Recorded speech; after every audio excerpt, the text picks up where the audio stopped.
एक छोटे से गांव में एक दर्जी रहता था। उसने अपने बेटे को भी दर्जी का काम सिखा दिया ताकि वह गांव में रहकर अपनी रोजी रोटी कमा सके।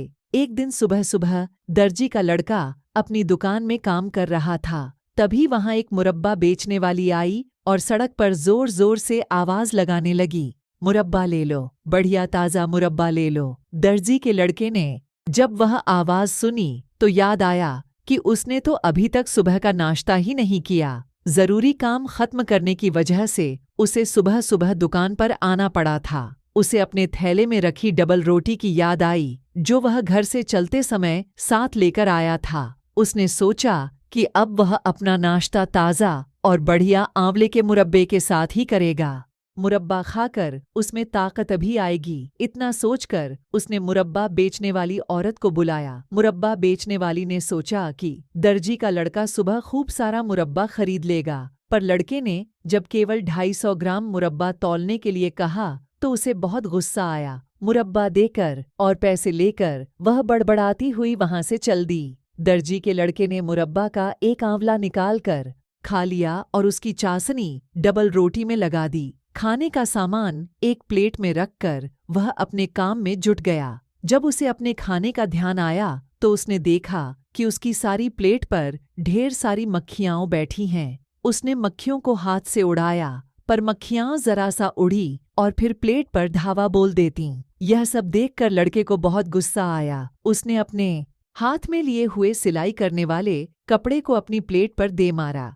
कुछ मक्खियाँ उड़ गईं और कुछ उसके कपड़े की चोट से मर भी गईं। दर्जी के लड़के ने जब मरी मक्खियों को गिना तो वे पूरी 7 मक्खियाँ थीं।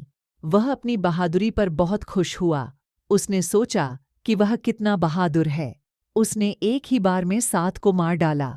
उसे अपनी बहादुरी का काम अपने गांव वालों को ही नहीं बल्कि पूरे संसार को बताना चाहिए। ऐसा सोचकर उसने झट से कपड़े की 2 पट्टियाँ बनाई और उन पर लिखा, एक ही वार में 7। एक पट्टी उसने अपने गले में डाल ली और दूसरी को अपने पेट पर बांध लिया तथा सिलाई का अपना काम छोड़कर अपनी दुकान में रखा। पनीर का टुकड़ा लिया और छोटी चिड़िया जो पिंजरे में थी अपने हाथ में उठाई और दुकान बंद करके वह अपनी बहादुरी दिखाने के लिए अपने गांव से निकल पड़ा। वह अपनी बहादुरी पर इतना खुश था कि बहुत दूर तक पैदल चलने पर भी बिल्कुल नहीं थका। जंगल और खेत पार करने के बाद वह एक पहाड़ी से गुजर रहा था। वहीं पर उसे एक बहुत बड़े शरीर वाला आदमी बैठा हुआ दिखाई दिया। वह दर्जी तेजी से चलकर उस आदमी के पास पहुंचा और उसे अपनी कमर में बंधी तथा गले में लटकी पट्टी दिखाकर बोला, तू यह पट्टी पढ़ सकता है तो तुझे पता लग जाएगा कि मैं कौन हूँ। वह आदमी उस नगर का पहलवान था। जब उसने पढ़ा कि एक ही बार में 7 तो उसने सोचा कि उसने जरूर एक ही बार में 7 आदमी मार दिए होंगे, पर उसके शरीर को देखकर पहलवान को लड़के की बात पर विश्वास नहीं हुआ। पहलवान ने एक पत्थर उठाया और उसके 2 टुकड़े कर दिए। फिर उस लड़के के हाथ में एक पत्थर देकर उसके 2 टुकड़े करने के लिए कहा। लड़के ने बड़ी चतुराई से वह पत्थर अपनी जेब में रख लिया और चुपके से पनीर निकालकर उसके 2 टुकड़े कर दिए। अपने पत्थर का रंग बदला हुआ देखकर और उसके 2 टुकड़े देखकर पहलवान के दिल में उस लड़के के लिए थोड़ी इज्जत पैदा हो गई। पर अब वह एक बार फिर उस लड़के की बहादुरी को परखना चाहता था। उसने एक बड़ा सा पत्थर उठाया और बोला, देखना मैं इस पत्थर को कितना ऊंचा फेंकता हूँ। फिर मेरे बाद तुम भी एक पत्थर ऊपर की ओर फेंकना। फिर देखते हैं कि किसका पत्थर ज्यादा ऊपर जाता है। जिसका पत्थर ज्यादा ऊंचा जाएगा वही बहादुर माना जाएगा। इतना कहकर उस पहलवान ने एक बड़ा सा पत्थर ऊपर की ओर फेंका। पत्थर काफी ऊंचा गया पर फिर जमीन पर आ गिरा। दर्जी बोला, तुम देखना मेरा पत्थर कभी वापस नीचे नहीं आएगा। और इतना कहकर उसने अपनी जेब से वह चिड़िया निकाली जो वह अपनी दुकान से लाया था और ऊपर हवा में उड़ा दी। चिड़िया फुर्र से हवा में उड़कर गायब हो गई। पहलवान ने देखा कि उसका पत्थर तो सचमुच गायब हो गया। जरूर इस दर्जी के हाथ में जादू है। यह सच ही कह रहा है कि इसने एक बार में 7 को मार दिया। इससे लड़कर वह क्यों अपनी हड्डी पसली तुड़वाए। पहलवान ने उस लड़के को बहादुर मान लिया और बिना लड़े वहां से उठकर चला गया। अब तो दर्जी को और भी अभिमान हो गया कि वह बहादुर ही नहीं बल्कि चतुर भी है। उसने अपनी चतुराई से इतने बड़े पहलवान को भगा दिया। अब वह अपना भाग्य आजमाने के लिए आगे चल पड़ा और चलते चलते एक राजा के महल के सामने पहुंच गया। उस महल के आगे एक बहुत सुंदर बाग था। उसकी हरी हरी घास पर वह लेट गया। थोड़ी ही देर में उसे गहरी नींद आ गई। जब राजा के सेवक वहां से गुजरे तो एक अजनबी को सोता देखकर उसके पास पहुंचे और उसके गले तथा पेट पर बंधी हुई पट्टी पड़कर बहुत हैरान हुए। सोचने लगे, इतने बहादुर आदमी को तो राजा को अपने राज्य की सुरक्षा के लिए रख लेना चाहिए। ऐसा आदमी आसानी से कहाँ मिलता है। कुछ सेवक दौड़कर राजा के दरबार में पहुंचे और उस लड़के के बारे में बताया। राजा ने अपने सिपाहियों को भेजकर उसे अपने दरबार में बुलवाया। राजा ने जब उस लड़के के गले में बंधी पट्टी को पढ़ा तो बहुत खुश हुआ। राजा ने उसे अपनी सेना में सेनापति बना दिया। राजा के सैनिकों को यह बात ठीक नहीं लगी। उन्होंने सोचा कि एक दुबला पतला नौजवान एक ही वार में 7 को कैसे मार सकता है। यह सब झूठ है। सेना का पहले वाला सेनापति इस निर्णय से बहुत ही नाराज था, पर उस नए सेनापति से झगड़ा मोल लेने के लिए वह तैयार नहीं था कि अकेला ही 7 को मार सकता है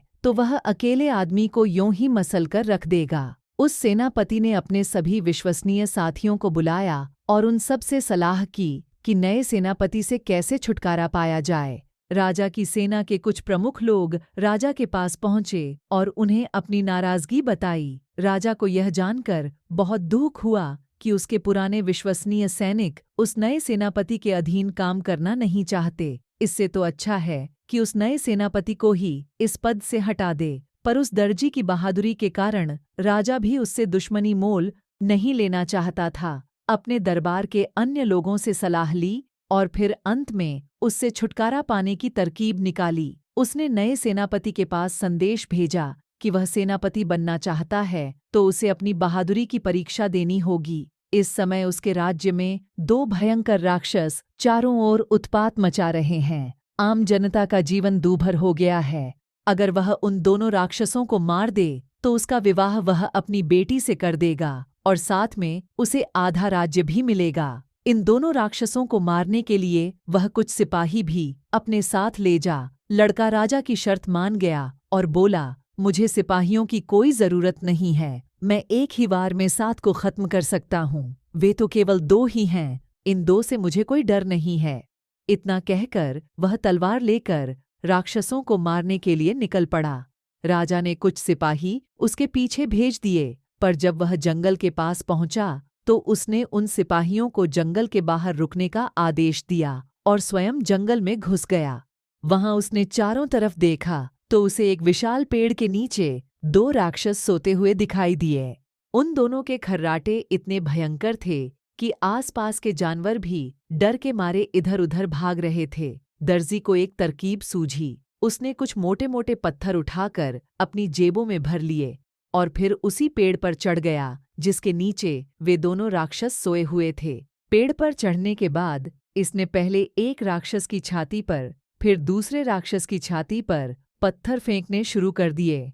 पत्थर की चोट से दोनों राक्षसों की नींद खुल गई। एक राक्षस ने सोचा कि उसका साथी उसे पत्थर मार रहा है तो दूसरे ने भी यही सोचा। पहले वाले को दूसरे पर गुस्सा आया तो उसने दूसरे साथी की नाक पर एक घूंसा जमा दिया। इस पर दूसरे साथी को भी गुस्सा आ गया और उसने उठकर अपने साथी की नाक पर एक घूंसा जमा दिया। इधर जब दोनों ने आपस में लड़ना शुरू किया तो दर्जी ने चुपके से कभी एक के सिर पर तो कभी दूसरे के सिर पर पत्थर गिराने शुरू कर दिए। पत्थर खाकर दोनों ही राक्षस एक दूसरे के खून के प्यासे हो गए और आपस में पूरी ताकत से लड़ने लगे। दर्जी ने एक बार भारी पत्थर दोनों के सिरों पर गिराए तो उन दोनों ने आसपास के पेड़ उखाड़कर आपस में मारपीट शुरू कर दी। वह दोनों तब तक लड़ते रहे जब तक दोनों मरणासन्न नहीं हो गए। जब दोनों राक्षस धरती पर गिर गए और उनमें से कोई नहीं उठा तो दर्जी पेड़ से उतरा और अपनी तलवार निकालकर उन दोनों की छाती में घोंप दी।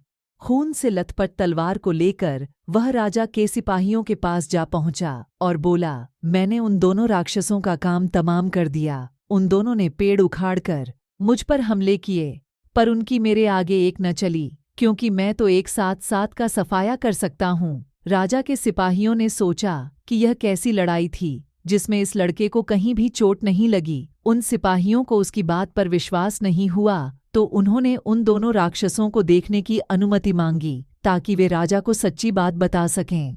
जब सिपाही जंगल में उस स्थान पर पहुंचे जहां पर दोनों राक्षस मरे पड़े थे और आसपास के पेड़ भी उखड़े पड़े थे, तब उन्हें उस लड़के की बात पर विश्वास करना ही पड़ा। दर्जी ने खून से सनी तलवार राजा के पास रख दी और राजकुमारी से अपना विवाह करने और आधा राज्य देने की मांग की, पर राजा इसके लिए तैयार नहीं था। वह बोला, अगर तुम मेरी बेटी से विवाह करना चाहते हो तो तुम्हें अपनी बहादुरी के कुछ और कारनामे दिखाने पड़ेंगे। दर्जी ने राजा की यह बात भी मान ली और राजा से दूसरा काम पूछा। राजा बोला, इस राज्य के पूरब के जंगल में एक जंगली भैंसा कहीं से घुस गया है, जिसने कई आदमियों को अपने सींगों से घायल कर दिया और सब खेती नष्ट कर दी। अगर तुम उसको मार डालो तो मैं अपनी बेटी से तुम्हारा विवाह करने की सोचूंगा। दर्जी इस काम के लिए भी झट से तैयार हो गया, क्योंकि उसे अपनी चतुराई पर पूरा भरोसा था। एक बहुत मोटी रस्सी और एक कुल्हाड़ी लेकर जंगल की ओर चल पड़ा। जंगल में उसे दूर से एक भयंकर भैंसा अपनी ओर आता हुआ दिखाई दिया। वह वहीं एक बड़े से पेड़ के सामने खड़ा हो गया। जैसे ही भैंसा उसकी ओर बढ़ा, वह तेजी से छलांग मारकर उस पेड़ के पीछे छुप गया और भैंसे के दोनों सींग पेड़ के तने में घुस गए। चूंकि भैंसा पूरे जोर से उस दर्जी पर झपटा था, अतः बहुत कोशिश करने पर भी वह अपने दोनों सींग पेड़ के तने से नहीं निकाल सका। दर्जी ने झट से उस जंगली भैंसे के गले में मोटा रस्सा डाल दिया और कुल्हाड़ी से पेड़ के तने को छीलकर उसके सींग निकाल दिए। फिर भैंसे के पैरों को बांध दिया और उसे घसीटकर राजा के पास ले आया। राजा उस लड़के को भयंकर भैंसे के साथ देखकर हैरान रह गया।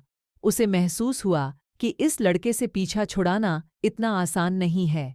इस बार लड़के ने फिर राजकुमारी से अपना विवाह करने की मांग की और आधा राज्य भी मांगा। राजा ने उससे छुटकारा पाने के लिए फिर बहाना ढूंढना शुरू कर दिया।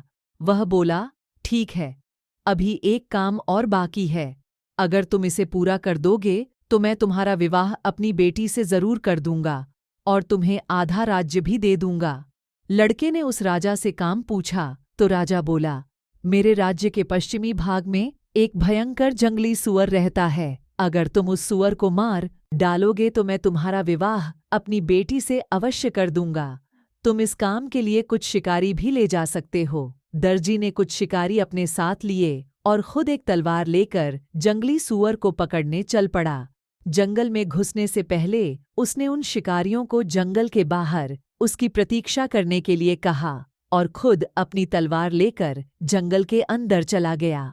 वह धीरे धीरे सावधानी के साथ जंगल की ओर बढ़ने लगा, पर एक छोटे से चर्च के पास आकर रुक गया, क्योंकि कहीं से उसे जंगली सूअर की भयंकर आवाजें सुनाई दे रही थीं। अगले ही पल सूअर तेजी से उसी चर्च की ओर आता हुआ दिखाई पड़ा। उसे देखकर वह जोर से चीखा और फिर चीं चीं करता हुआ उसकी ओर लपका। वह झट से पास वाले चर्च में घुस गया और वहां से फिर चर्च की ऊंची खिड़की से बाहर कूद गया। उसका पीछा करते करते जंगली सूअर भी चर्च में घुस गया, पर वहां उसे दर्जी नहीं मिला। दर्जी ने फौरन दौड़कर चर्च का फाटक बंद कर दिया। इधर चर्च की खिड़की काफी ऊंचाई पर थी। जंगली सूअर उस खिड़की तक नहीं पहुंच सका और चर्च के अंदर ही भाग दौड़ करता रहा। दर्जी ने जंगल के बाहर खड़े हुए शिकारियों को जोरों से आवाज देकर अपने पास बुलाया, ताकि वे सब भी उसकी बुद्धिमानी देख लें। राजा के पास जाकर उन सब शिकारियों ने भी दर्जी की बहादुरी और बुद्धिमानी की खूब प्रशंसा की। अब तो राजा को हार कर उस लड़के से अपनी बेटी की शादी करनी पड़ी और साथ में उसे आधा राज्य भी देना पड़ा। राजा और उसकी बेटी दोनों ही इस विवाह से खुश नहीं थे, पर क्या करते। शादी के कुछ दिनों बाद राजकुमारी अपने पति के बराबर में सो रही थी। तभी उसने अपने पति को सपने में बड़बड़ाते हुए सुना, लड़के, जल्दी जल्दी कपड़े तैयार कर, अगर ठीक समय पर काम खत्म नहीं किया तो तुझे थप्पड़ दूंगा। राजकुमारी ने अपने पति के स्वप्न में बड़बड़ाने की बात अपने पिता को बताई तो राजा को यह जानकर बहुत दुख हुआ कि उसका दामाद एक दर्जी है। वह तो उस लड़के से हर कीमत पर छुटकारा पाना चाहता था। उसने अपनी बेटी को सांत्वना दी और कहा, कल रात को तुम अपने सोने का कमरा खुला रखना। आधी रात में मेरे सिपाही उस दर्जी को उठाकर ले जाएंगे और उसके हाथ पैर बंधवाकर हम उसे एक नाव में डालकर छोड़ देंगे। वह खुद ही मर खप जाएगा। पर दर्जी के विश्वसनीय सेवक ने पिता पुत्री की बातें सुन लीं और जाकर अपने मालिक को बता दीं। दर्जी ने उसे धन्यवाद दिया और दोनों बाप बेटी को सबक सिखाने की सोची। अगली रात को वह सोने का बहाना बनाकर चादर ओढ़कर सो गया और फिर जानबूझकर पहली रात की बातें दोहरानी शुरू कर दीं। ओ लड़के, जल्दी जल्दी हाथ चला, आज यह सारा सिलाई का काम खत्म कर, नहीं तो तुझे 2 झापड़ दूंगा। मैंने 7 को एक ही बार में खत्म कर दिया। 2 राक्षसों को सदा के लिए सुला दिया, जंगली भैंसा और जंगली सूअर को जिंदा पकड़ लिया। मुझसे वे सारे सिपाही भी डरते हैं जो मेरे कमरे के बाहर खड़े हैं। जब राजा के सिपाहियों ने दर्जी की बातें सुनी तो वे भी डर गए कि यह तो सोते सोते ही सब बातें जान लेता है। वे सब डर के मारे वहां से भाग खड़े हुए जैसे कोई जंगली सूअर उनके पीछे भाग रहा हो। दर्जी से छुटकारा पाने में राजा को कोई सफलता नहीं मिली और वह दर्जी अपनी बुद्धिमानी से राजा बनकर सुख की जिंदगी बिताता रहा।